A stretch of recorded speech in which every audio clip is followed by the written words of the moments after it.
So when most people come to the West Coast, or when I think of West Coast driving, you think of those winding roads through the mountains, through the valleys, coastal roads like the Pacific Coast Highway. The fantasy with those roads is that you do it in a fun car, something like a Mustang or like a convertible Aston Martin, something fun. Today we're doing none of those things. We're doing it in a 1987 Volkswagen Golf, manual, with no power steering, with no air conditioning, and a bit of a precarious radio situation. So if we start the radio,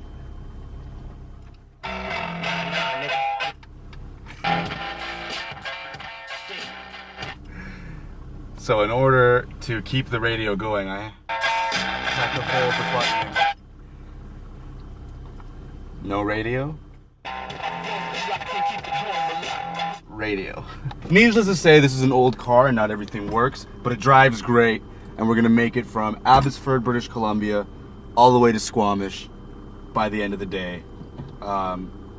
Hopefully sooner and without any assistance of a tow truck. So let's go.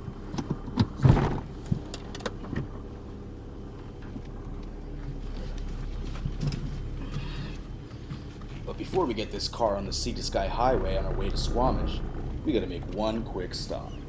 That is it. Alright, that was number 1269. Okay, thank you.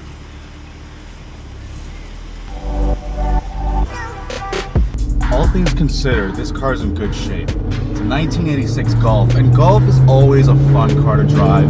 Any generation, I've never had a boring time riding a Golf. This one might be a little bit of a frustrating time because of these gear changes, but a real man knows how to drive stick. So why don't guys drive stick anymore? When I was in high school and I was looking to buy my first car, I remember it was a point of pride amongst all my peers that were also looking to get their first car, or to say I drove stick, to set yourself apart as someone who's like knows how to drive a little bit more than the other person. It's like, I'm gonna be in control of this machine. I'm gonna drive it. I'm not doing automatic. Automatic was seen as something for wusses, for sissies. We later learned after years of stop and go traffic that it maybe wasn't as wussy as much as it was just more practical in the city to have an automatic car.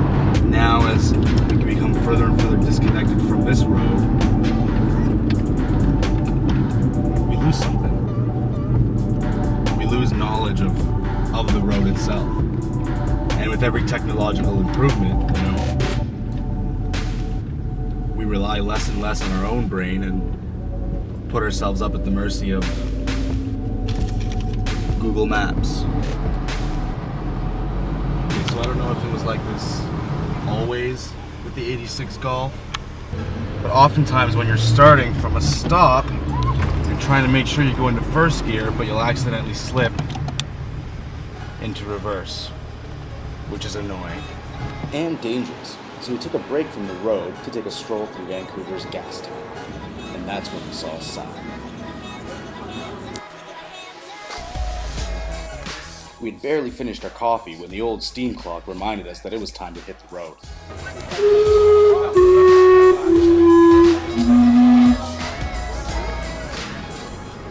After some frustrating city driving, we found the Lionsgate Bridge and finally made our way to North Vancouver and the Sea to Sky Highway. With the city behind us, the ocean to our left, and nothing but 60 kilometers of beautiful coastal road ahead of us, we could finally enjoy the rest of our road trip. Love these roads.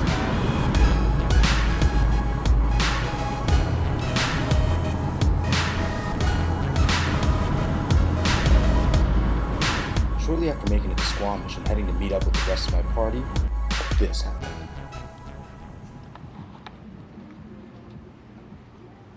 I think it's had enough. Right here, man. Did you find it? It's all f***ed up, man. Like, is this, right? Like, that looks like something's missing, right? It does. But this is what popped right here. Like that I can fix myself, but I'm just worried about that. I don't know. That looks up. So we knew what the problem was, but didn't have the time or the tools to fix it right then and there. So we had no other choice but to leave the car right there in that parking lot. So after 2 days, we're back on the Sea to Sky Highway, this time going south, back towards Vancouver. As you know, we experienced some car trouble, and ultimately it came down to a hose that came loose that was spilling water or radiator fluid or some kind of liquid all over the engine that was steaming and causing it to look like smoke coming out from under the hood, also overheating the engine. So after diagnosing that issue, the owner of this car went to where we left it on his motorcycle, fixed the hose, and now we have to drive it back to Vancouver. The only reason that's possible on a car from 1986 is that it lacks all the advances in modern car computing. If you had the same issue on a, let's say, 2012 Golf, the hose, the overheating engine, would have tripped off all sorts of error codes in the car's computer system, that even if you fixed the hose, you would have to clear all those error codes before your car was ready to drive again. So even though you fixed the core issue, you would still need to take it into a dealer to get your car back on the road. So despite the fact that this car broke down, despite the fact that it kind of left me on the side of the road here in Squamish, despite all of that, it's still better that it happened to a car of this age than a brand new car, because now maybe just a little annoyance and inconvenience later, but we're back on the road and the car's running great. We know that that's an issue that might happen, so we'll drive accordingly. We now have a chase car behind us, just in case we run into any roadside troubles, but you know, we've been on the road for half an hour now and no issues.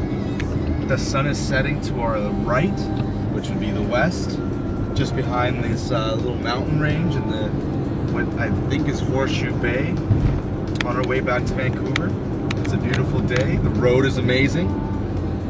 Let's finish off this road trip the way we want it to.